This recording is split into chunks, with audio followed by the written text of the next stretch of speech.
Hello friends, હું ધરા રાવલ. મારા અનુભવ મુજબ કોઈ પણ ટાઈપ 2 ડાયાબિટીસનું પેશન્ટ આવે એમનો બધાનો કોમન એક સવાલ હોય છે, આ અંગ્રેજી દવાઓ ક્યારે છૂટશે?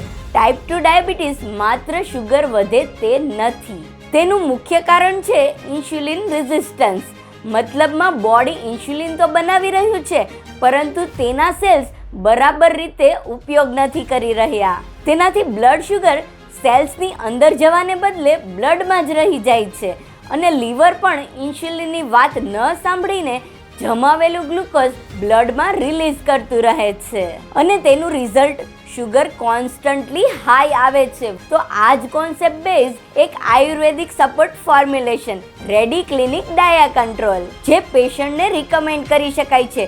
ધ્યાનથી જુઓ તો ઘણા બધા લોકોનું ફાસ્ટિંગ અને આરપીપી 15 જ દિવસમાં ફરક જોવા મળ્યો છે.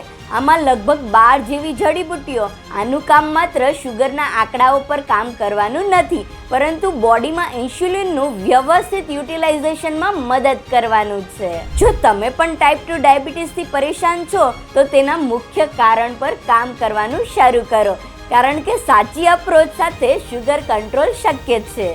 તો આની ડિટેલ્સ માટે કમેન્ટ કરો અથવા તો નીચે આપેલા ઓર્ડર નાવ પર ક્લિક કરો.